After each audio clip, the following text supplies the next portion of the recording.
Hello all, welcome back to my channel. In the previous tutorial, we were executing a particular problem statement using Python, where we used a combination of a for loop and a recursive function. In this tutorial, we'll try to solve the same problem using R. Just in case you have not seen my previous tutorial, let me just give you a brief of what exactly is our use cases. So here we are having a list of elements in a particular variable, and we are trying to iterate through it. But there are a few conditions that we have to look at. When we iterate through the list, whenever we see any element that starts with the word if, we have to print up to that sentence, and we have to remove that sentence from this list, and once again start from the first element, print the elements again in the same sequence. Since we have removed the sentence 3 during our previous iteration, when we execute or start printing, we will be printing list 1. This is list 1, this is list 2, this is fourth list, fifth list, and then here again we are coming across an if statement here. That is, we are coming across a sentence which is starting with the word if. So we have to print this as well, and then we have to remove this particular sentence from this vector, and once again start printing from the very first element in this variable. So again it will print this is list 1, this is list 2, this is fourth list, fifth list, and this is seventh list. And now since we don't have any other element in the list, we have to come out of the for loop. So this is what our use case is. Let me just do a Control Z and bring back those sentences that I've deleted. So the use case, like we discussed in our previous tutorial, these kind of flowcharts are mostly used by the QA testers, because in the case of testing there will always be some kind of a condition. If you have this condition, then it's a pass. If you have this other condition, then it's a fail. So they try to execute both kind of scenarios.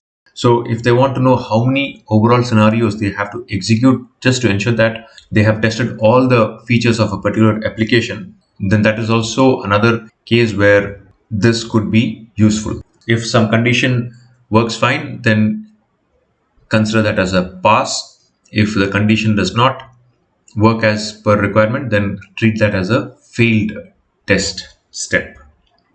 So even the QA, the testers, would be using this kind of a flowchart.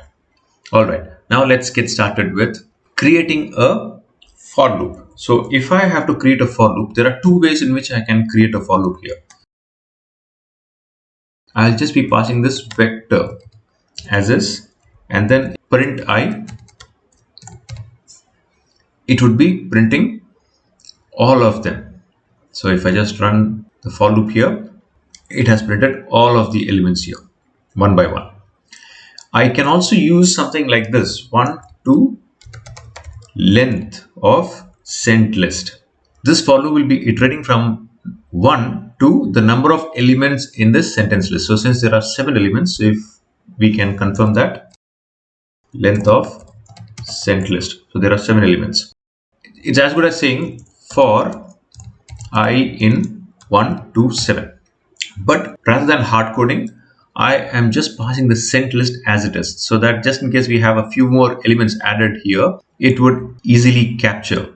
All right, now what we have to do here is we have to pass an if condition here. And since it's strings, I have already imported the library string R. Let me just execute this line as well. And now I'm going to pass an if condition here. If str underscore starts.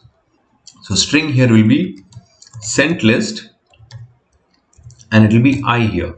This would indicate sent list I. If I am starting my for loop, sent list 1 would mean this is list 1.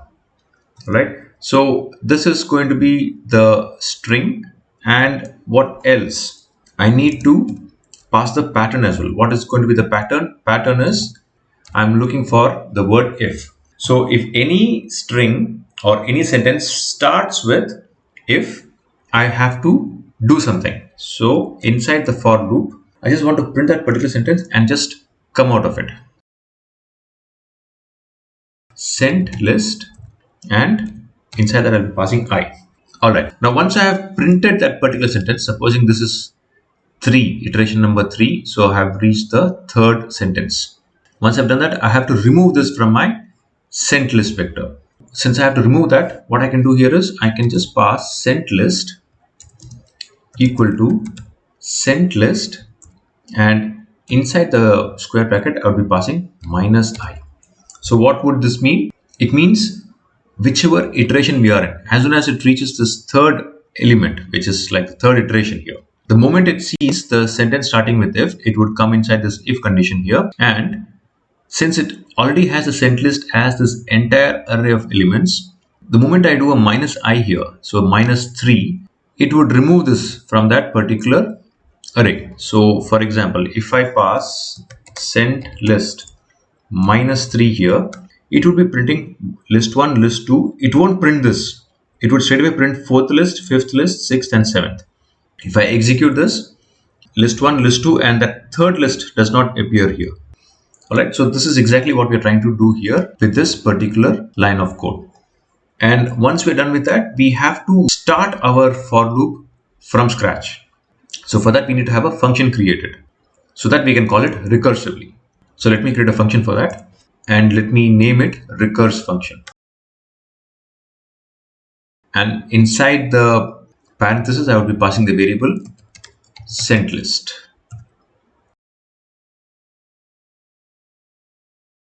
Let me just tap this for loop so that it becomes easier to understand what is happening.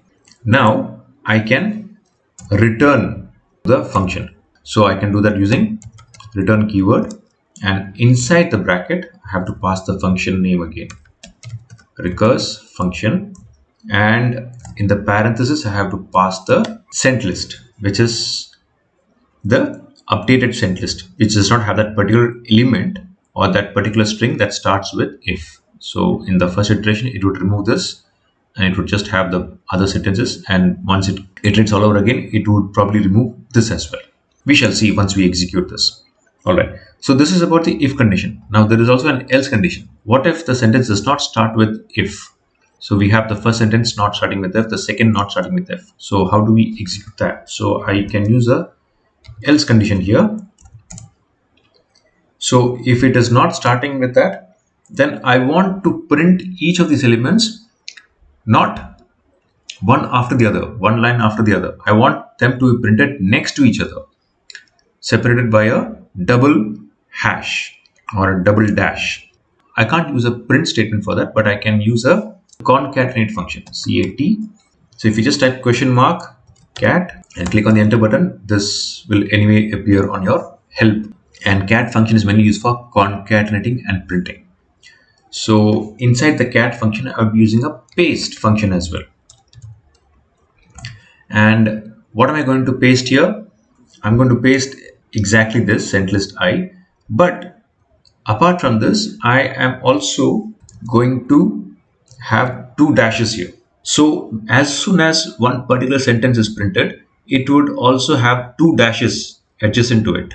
And then once again this for loop is executed, if it comes to this else condition, it would print the next sentence after those two dashes and again have two dashes next to it. Maybe once we execute this function, things will be clear. Alright, now that I have created the function, let me execute this function here. So once I click on the run button, this function is executed. Now let me call the function recurse function, and inside this I will be passing the sent list. Alright, now if I call this particular function, now here if you see, this is list 1, this is list 2, and it has seen this if condition here. So it is coming a little weird way. We want this also to be printed in a very similar way as it is printing. This is list 2. And let's go to the next one. So at least it is giving us the output correctly. List 1, list 2, and the third list. Then it is taking us to the next line, which is the second test case. For example, this is list 1, this is list 2, this is 4th list, 5th list, and yeah, here again it is giving us a little awkward way, which we will modify. And then we have list 1, list 2, list 4, 5th element, and 7th element. So this is without all the if conditions. All right. So what can we do here? We can use the cat function here as well. Instead of having a print statement here, let's use a cat function here. So I have used a cat function here, but I need to use something like a separator. So I'm going to separate each of the sentences once it prints by using a double dash. All right. Now let me execute this all over again. So once I execute this, let me recall this function. All right. So here now what is happening? List 1, list 2. If this is third list, I'm sorry, I need to pass a slash n here.